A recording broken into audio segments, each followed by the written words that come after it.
Okay, guys.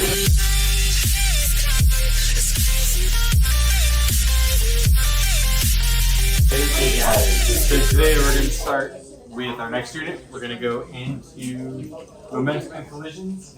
And so today we're going to specifically talk about impulse and momentum. So if we have Parker, we put him on a cart, and we just launch him at a Well, wall. technically you don't have that easy standing up Oh, for unknown reasons. we should just like kidnap him. Hey, the way class, go! That's like loitering. You can just stand Parker's a outside. gangster. He's finally a senior now. He's acting like a senior. They're literally talking like physics outside. Yeah, I was just saying, I think like a senior is just like sitting in class and doing this. That's what I meant. Okay, so I got impulse. Okay, so impulse is a force that's acting over a time interval, so a force over time.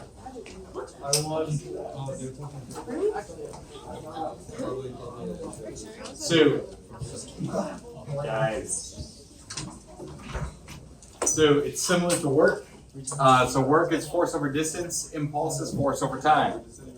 And if we have a constant force, then impulse is equal to force times change in time.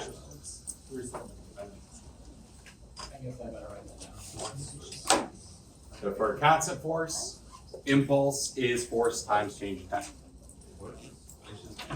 And work was force times distance.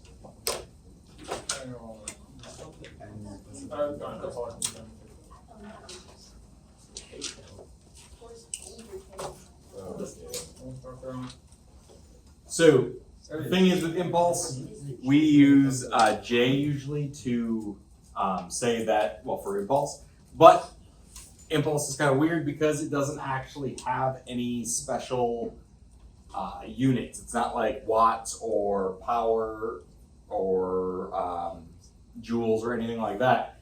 So it's literally just force times time, so Newton seconds. So Newton times seconds. But one difference is since force is a vector quantity, that means impulse is also a vector quantity. So unlike work, impulse is a vector quantity, or I should say it like this. Work is not a vector quantity, but impulse is. Yep. There. So the direction is the same as the direction of the force. For work, it depended on the force in the direction of the motion. This is whatever the force is your impulse direction.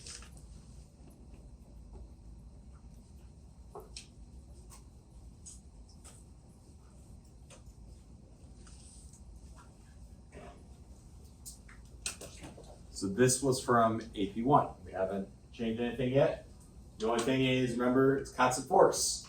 But because it is AP Physics C, what do you guys think is going to happen? Calculus, because now the force might not always be constant. And so if it's not constant, we got to do some calculus.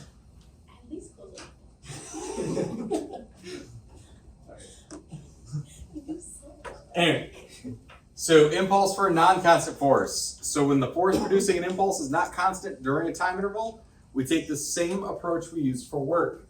So we're going to break that time interval into infinitely small time intervals. So dt, calculate the impulse for each, and add up the impulses. So basically we're going to take the integral of the force with respect to time between our starting time and our final time. And that will give us the impulse for a non-constant force. Oh, this is not good. You're gonna be fine, Steven. You're gonna have a sugar high. So, Okay. is it the integral of force as a function of time, whereas work is with the force function or with this? That's So it's a great area. Sorry, Mr. Zucchini.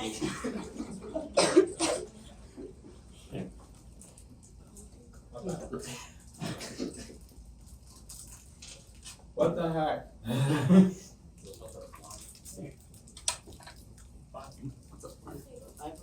So, can you explain why, like, with the work would be non-vector, but, impulse to be a vector? So with work, we are more concerned on the direction of the displacement. Okay. So if the force was in the direction of the displacement, then that was our work. Here, we don't care, time doesn't have a direction. So we only care about the direction of the force. And that will define your impulse. Okay, I see. Because you can have a force going up, but a displacement horizontally, and you would have zero work. So it wouldn't be upwards. Say that again, slower. Okay, wait, I kind of get it. So, like, So They're both vector quantities still. so they're both kind of like vector. Well, okay, I want to say it like this. When we get to work, work is based off your displacement, so the direction of your displacement. So going from here to here. Because your work or your force, if it's not in that direction, then you're automatically going to have zero work. So it depends on your displacement. Impulse depends on your force. So if your force is in a certain direction, that's going to be the same direction as your impulse, because time doesn't have direction. It just always goes forward. So that's kind of the difference, is because we can have two different vector quantities for work, we're only concerned with the displacement and whether or not the force is in that direction. But here, the only thing that can have direction is force. So therefore, it has to be your impulse direction. So, impulse is just work without the whole displacement part? no. Well, time instead of displacement. But, okay, well, Yeah, basically. see, I was right, guys. I don't know what you're laughing about. I- Why are you booing me? I'm right. Woo, Steven! So this is that how, so like work would be like force times distance, so both of them are vectors. So a vector dotted with a vector would be a scalar. But over here, it's force is a vector, but time is a scalar, so, and then a vector dotted with a scalar is a vector, so that is that, does that make sense? If you wanted to go into dot product, yes, it would be. That's kind of the mathematical language, I guess. Because the two vectors that are dot product together, and then we have one vector dot product with the scalar. Yes. That's kind of what's happening mathematically, but I didn't say it like that because not everybody has done dot product. Steven, see, matrices are everywhere. Anyway. We missed you already. Okay, so here's an example. We have a particle that moves in one dimension under the influence of a force described by Ft equals 3t squared plus 4. What is the impulse delivered by the force to the object during the time interval from 1 second to 3 seconds? So basically we have this particle that's moving because of this force. We want to know what that impulse was that particle received from 1 to 3 seconds. Okay, so the first thing, we have to take the integral of the force equation. So we have 3t squared plus 4. So if we take the integral of that, what do we get? T cubed plus 4t. Okay. Then after that, we're going from 1 to 3. So we're going to plug in the 1, we're going to plug in the 3, and take the difference. So t cubed plus 4t. Then we're going to put in the 3, subtract it from if we were to plug in the 1, and we get our value here. So we're going to get 34 newtons times seconds.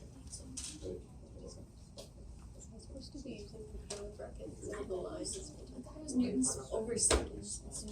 Newtons times seconds, because it's force times time. Wait, What'd you say? I've been writing a line. 3 squared plus 12. But it's cute. Oh, 3 cubed. Yeah, I think I'll store I it. don't know why I did for the record. Wait, that's one of the processes. no, I got that.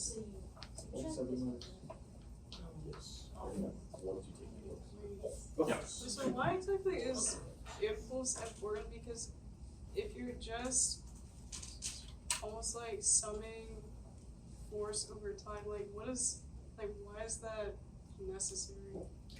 So basically, we're saying things like, a lot of times when we talk about impulse, we're saying we're applying a force over time for like a short period of time and then we stop. But at the end of that time period, now it's going to have some kind of velocity. Some work was done in that time period as well. So we can kind of relate it back to work. We can even go toward the kinematic equations, find velocity, find acceleration, all that kind of thing. Well, we'd have acceleration if we have velocity or force. So then,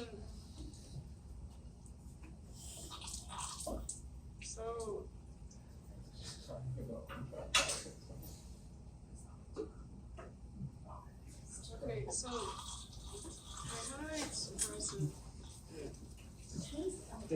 What is that?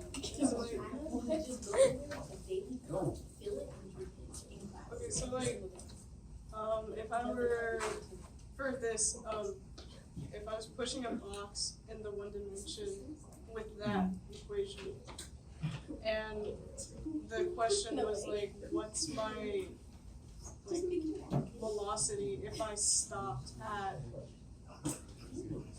what is the velocity at? 3 seconds. No, because then that would just be F equals M. Oh, I know. Average velocity? Yeah, it could lead into average velocity. Like, do you have an example that involves something with mass and also velocity or something like that? Caleb has a question. Yes, I do have one coming up. Okay. What's up? So like up there where it's like you multiply by dt, are you able to kind of just get rid of that because it's so close to 0 or something? Like where's that go? So whenever we do an integral, we always say, we put the dt here, basically to be like, okay, so we're taking it with respect to t. Because if this wasn't here, we're taking the integral of nothing. Yeah. So we always got to have something there. So like dt, dx. Yeah, whenever, just, that's a calculus thing. Whenever we take the integral or derivative of anything, we have to have dx, dt, that kind of thing. That always has to be there because it defines kind of like the variable we're focusing on. But like, isn't actually? I think I do it. Doesn't impulse affect like momentum, like when you collide and if you extend the force over a certain period of time, it makes it like less impact or something? Well, that's what we're going to get to. It's impulse momentum. Yeah, 'cause that's what I remember. That's what we're going to get So kinetic energy would be like directly due to the momentum and then potential energy.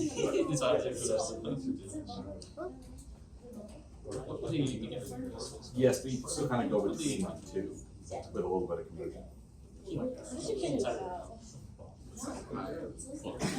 Okay.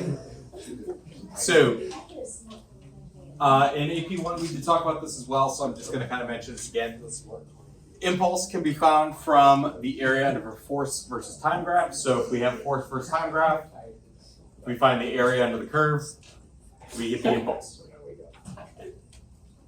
That's kind of where the calculus comes in, because when we take the integral, we actually are kind of finding this area by breaking it into infinitely small points or areas. So, yeah.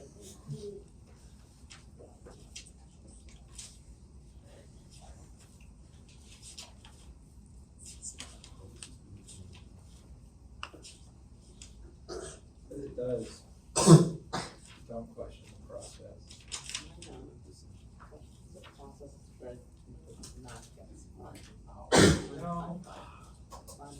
You know, you would be a great philosopher.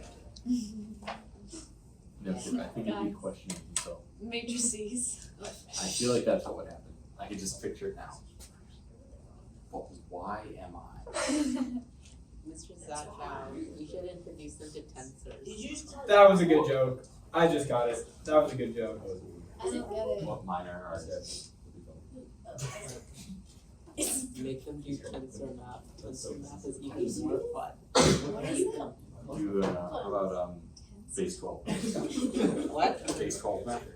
Wait, what? Wait, that's cool. Oh, base, no. I want to learn that. Or base hexadecimal bundle. Ancient Egyptian. Base 8. Starts playing out some sound clips from Okay, so for an example of this, just real quick, if we had a force time graph that looks something like this, we're looking for the impulse delivered by the force. Then we just need to find the areas and add them up. So we would have 9 for this triangle, so 1/2 base times height. And then we have this rectangle down here, and so we get -8. So the impulse, you'd add them together. Impulse would just be 1 newtons times seconds. So if you're ever doing a force time graph, find the area. There's your impulse. Done. Is he on drugs? Well, he's on sugar. So. He's in Like I said, some sugar. Wait, I want sugar.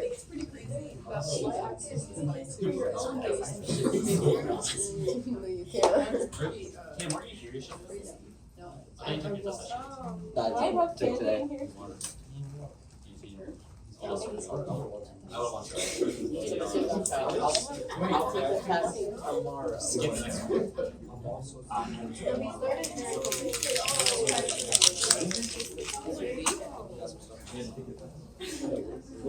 Oh.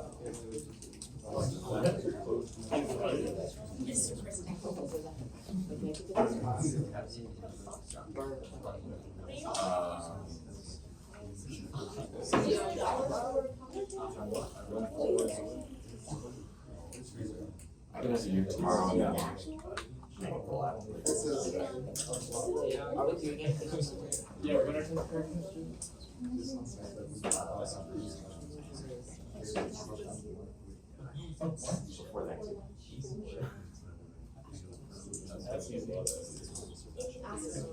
Okay.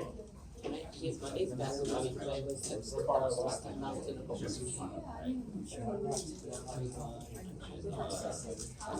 Okay, guys. So here's a quick check.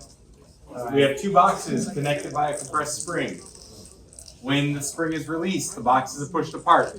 So one of the boxes has a mass of 2m, the other one has a mass of m. Which box will have more work done on it? Is it going to be the 2m, the m, or will they have the same work? Well. That's a great question. What's leading easy? One is gonna move, one is gonna do it. Just comparing work.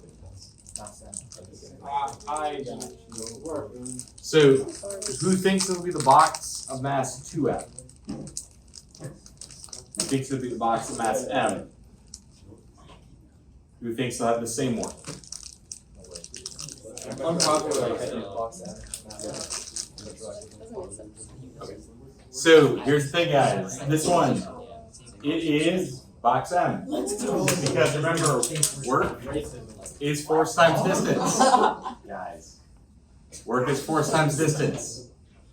So is the force the same on both these boxes? Yes. Yes, the spring is the same. The spring force is the same on both. But which one's going to go further? The M. So that's going to have more. That one's going to have more work done on it because the smaller mass box is going to move farther. So it's going to have more displacement. Yes. If you had a rod in the middle of the spring where it's like the same exact spring on both sides and you compress it and you let go of it, it would go the same work, right? You mean the spring doing the same work? Yes, like it would have the same work So- done on it. The spring is overall doing the same amount of work. Yes. Okay, because the way that I interpret it, like there's a rod in the middle of the spring. That sounds really stupid. No. I'm kind of picturing like two But different like, springs. that's just the way that I pictured it. Do you see what I see what you're saying.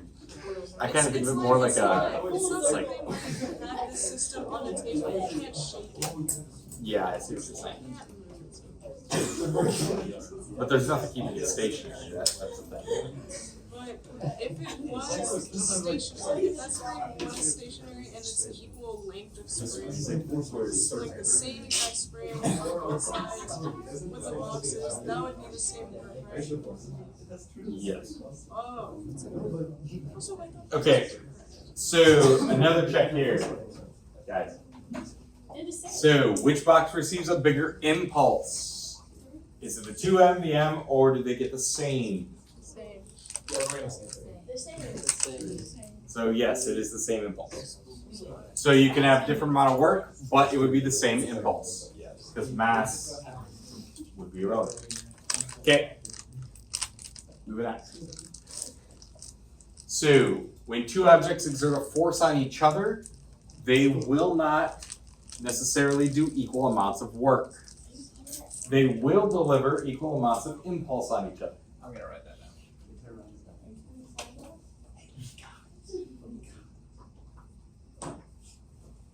So they might not have the same amount of work, but they will have the same amount of impulse. Because that force would be part of, you could think of part of Newton's third law, equal and opposite. So equal and opposite, impulse is force times time. Equal and opposite force over the same time period. So it has to be the same impulse. But the distance it travels could be different. So therefore the work could be different.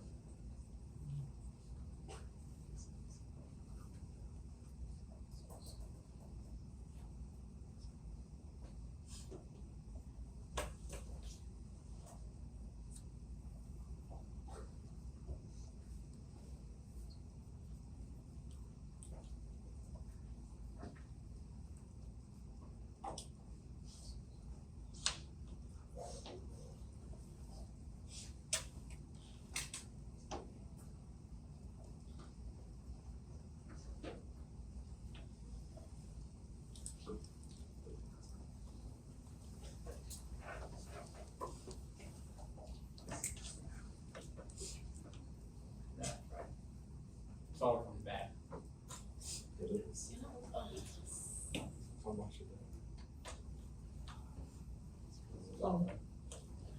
Okay, so momentum. Formula chart. This is the one that I kept thinking was potential energy. Okay, so remember momentum, guys.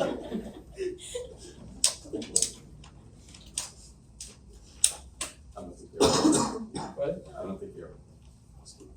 I don't know. So momentum. Remember, momentum for an object is mass times velocity.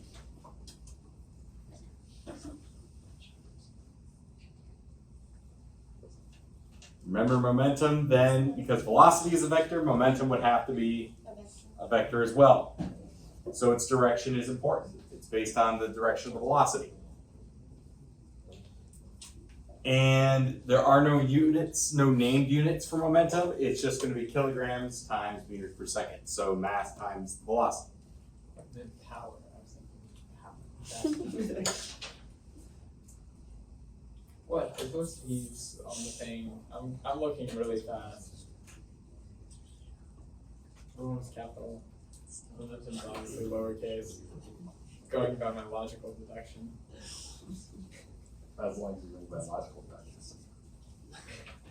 It would just, Deduction. that would be a different problem. Yep. Isn't that just Newton's second? Uh-oh. Something happened. It's a sign. How are we gonna learn physics? Because your video's gonna get cropped out. Going to the Kilograms times kilograms times meters.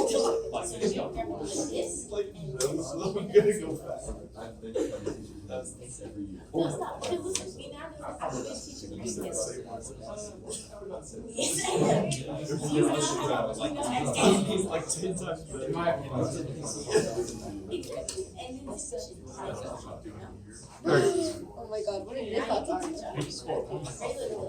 I like it at first, but now. Kilograms per meter. There's some, I like all of them. Zero. Yeah, so like, if you go like this. Yeah.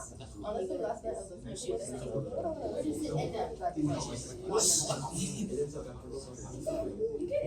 This is going to still going to slowing down. Here. Kilograms times meter per second.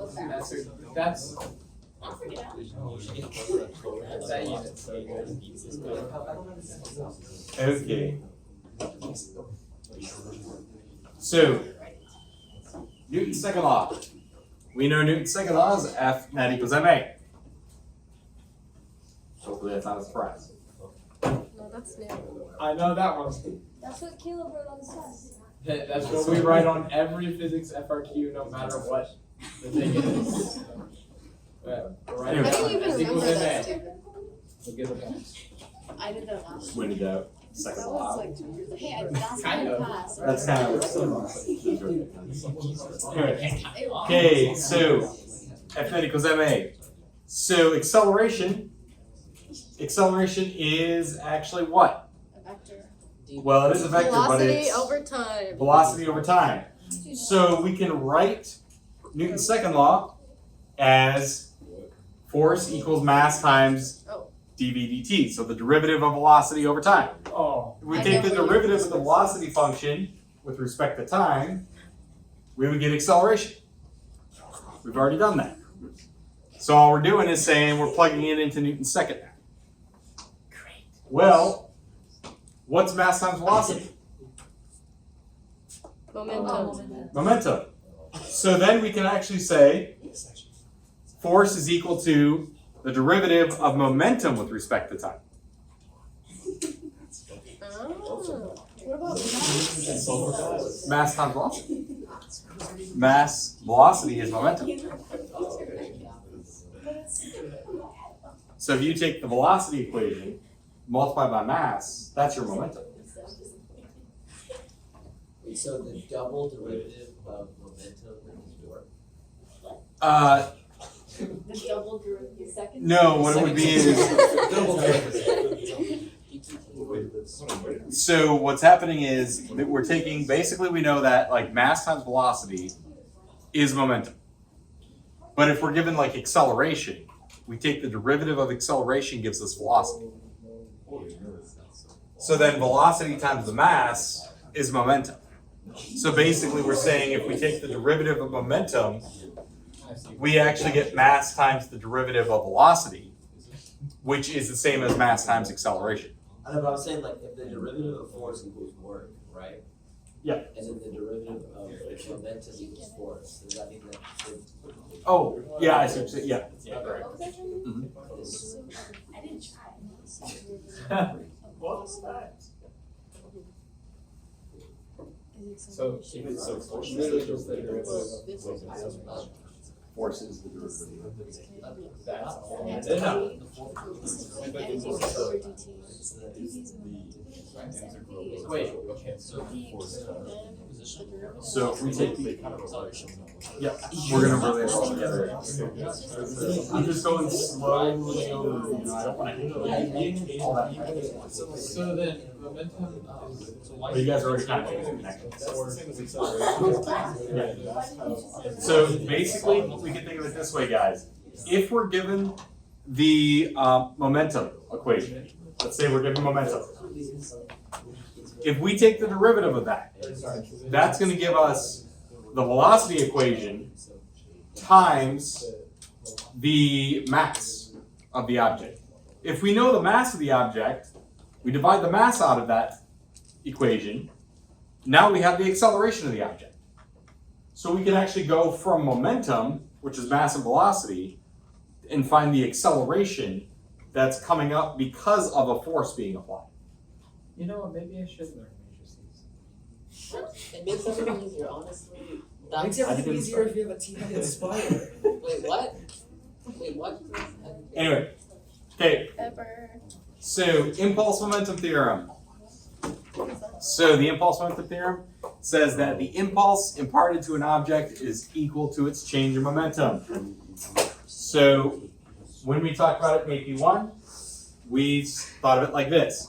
The change in momentum is equal to our impulse. Are we gonna make that a differential? Ew. Yeah. I don't even know what differentials are. Is this similar to like, or Or- What do you mean you don't know what differentials are? We're doing that in BC. And every time I have to ask her what is a differential equation. Well, time. It's anyway, you Look at them all, Oilers, it's not differential. Did y'all do And I still Oilers don't- already? We are not. Like, Oilers, We finished Oh, Oilers. we're We're kind trying of to test Even it. if you put a work, it's kind of like that. We're doing Yeah, we're logistics getting close to or something. being able to connect all that. Wow. Oh, wait. So, Jealous of change of momentum is equal to impulse. Well, then we can also say, whoops, change of momentum is equal to the integral of the force function with respect to time. Where did that come? It's like, Okay, The integral I of think- force is momentum. Wait, so It'll be the change of momentum because we're taking a range of time. So like from 2 to 4 seconds. Until that, we could not have that. So momentum would be like the double integral of force. The double. Yes. we The just- double.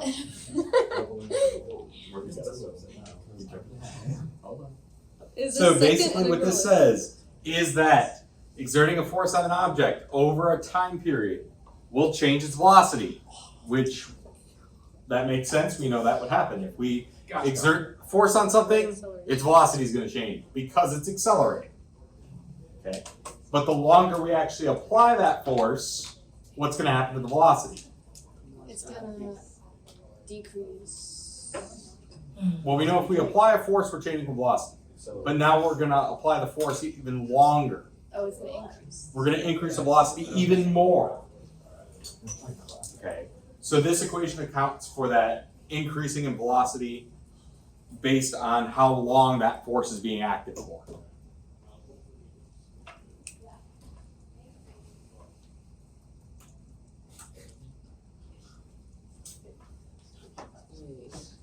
Not just this Well, one. I feel like he's about to Google calculus for dummies. That makes worse. Worse. It's worse. Minecraft. Why is P not? No, he's just playing He's Minecraft. playing Minecraft. This is actually, Wow. is the, Oh, turn my flash light. I feel like if you like move the stuff around, you could have like the negative momentum. The negative momentum would equal your potential energy. So like, how would that work? Yep. So we're actually going to get to that where we're going to connect it back to energy and potential energy and all that and work and all that. It's coming up. I just didn't want to do all that in one thing. It's just a lot. It's like a cycle. Yep.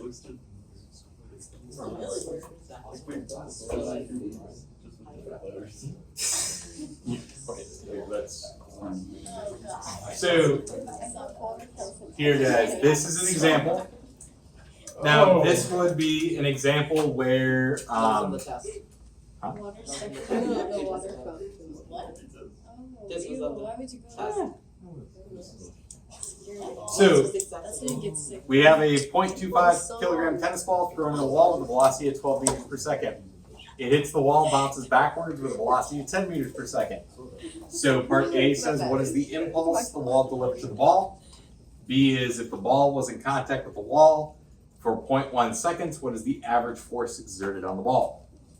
So first thing, kind of what I would do is kind of draw like a little image just so I can kind of visualize what's happening. So it's going towards the wall, hits the wall at 12 meters per second, it bounces off, and now it's going at 10 meters per second. So we did have a change in velocity, which means we had a change in Impulse. momentum. So we know so that there is an impulse because we had a change of momentum. So impulse is equal to change of momentum. And whenever we have change in, we know that's going to be final minus initial. So final momentum minus initial momentum. We know momentum is mass times velocity. So mass times velocity final minus mass times velocity initial. So we can plug in our values. The mass stays the same, of course, but our velocity changes. And so when we plug all that in, we get an impulse of 5.5 Newton seconds. Okay. Now, we know that impulse is also equal to the force, the average force, I should say, times the change in time. Well, we know the impulse. We're looking for the amount of force. We also know the amount of time that that force was applied for. What was the time? A while. 0.1 seconds. So we can plug in those values and we get the average force that the wall applied to the ball was 55 newtons. So the ball hits the wall pushes back with a force of 55 newtons to get the ball to bounce off and start moving at 10 meters per second. Wait, where'd you get that force average delta T? Or was that just the? That's the equation for impulse. We have impulse as change in momentum and impulse is force times time. And this is because it has a constant. Constant force. Well, we're saying the force is basically going to be constant, so that's why I said average. But if the force is not constant, like a spring, that's when we got to start doing the calculus. So it's like Yeah. Yep.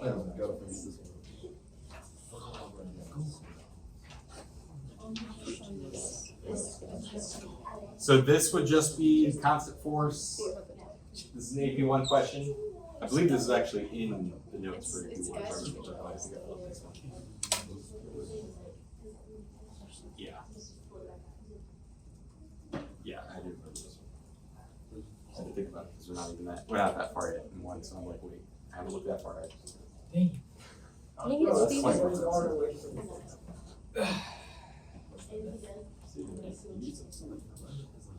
Okay, here's another example.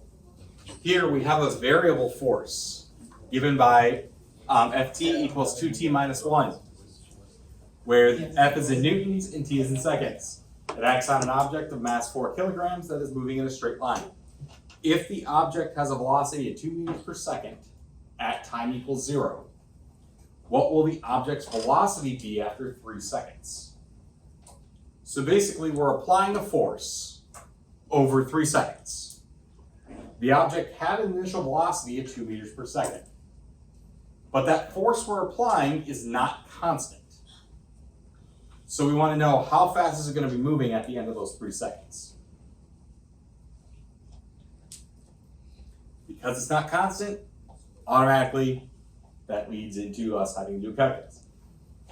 But we know that change in momentum is equal to what? Integral of force. The integral of force with respect to time. And in this case, we're going from 0 to 3 seconds. We're applying that force from 0 to 3 seconds. Change in momentum, once again, is final minus initial momentum. So final minus initial momentums equals the integral from 0 to 3 of the force. Momentum is mass times velocity. So mass times velocity final minus mass times velocity initial. And we plug in our force equation, so 2t minus 1. If we take the integral of 2t minus 1, what do we get? T squared minus t. Now we're going to take it with from 0 to 3. Well, 0 is not going to do anything. And we're going to take it with the 3. So we're going to plug in 3 to that. So we get our change of momentum is equal to t squared minus t from 0 to 3. We plug in those values. And so on the right side here, we're going to get 6. Because we plug in 3, we would get 3 squared minus 3. And then on the left side, we don't know the final velocity. We do know the mass, but we do know the initial velocity, which is 2. So we can plug in those values and solve for our final velocity here. So our final velocity would be 3.5 meters per second.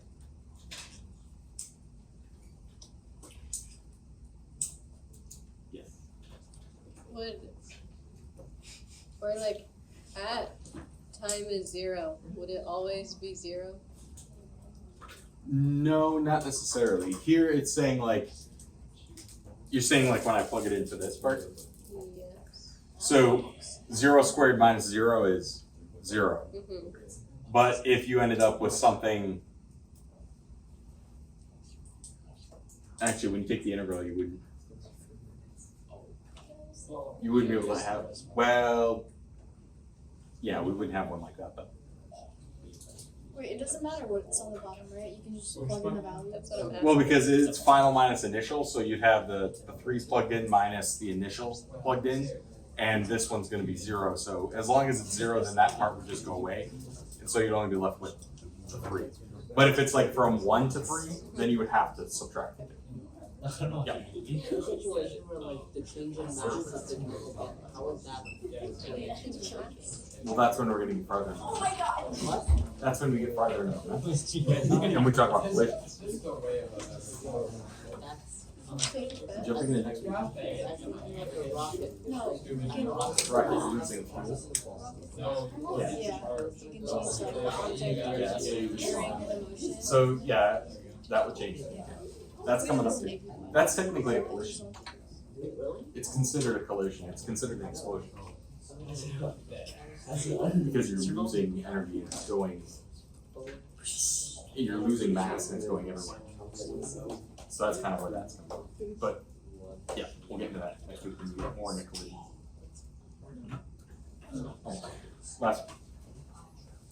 Okay, so last thing I'll mention is if we have a graph like this, and it shows a force acting on a small cart of mass 2 kilograms. If the cart was at rest at t equals 0 seconds, how fast is the cart moving at 5 seconds?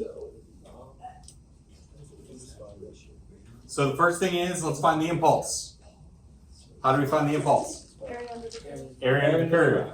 So the area under this curve, this is the exact same graph I gave you earlier. So the area under this one is 1. Well, impulse is equal to change of momentum. So we know that our change of momentum is equal to 1. Well, change of momentum is mass times change of velocity. Well, our initial velocity is what? 0. So that part just goes away. So basically we're left with the mass times the final velocity is going to equal our impulse. So it's going to equal 1. So our initial velocity goes away. So we solve for our final velocity. So our final velocity is 0.5 meters per second. I like that. So basically, if we get a graph, 90% of the time, you just need to find the area under the graph. Then sometimes you do need to take it a step further, like in this case, to find the velocity. But usually if you're given a graph, you gotta find the area for something. Usually you'll be looking for something.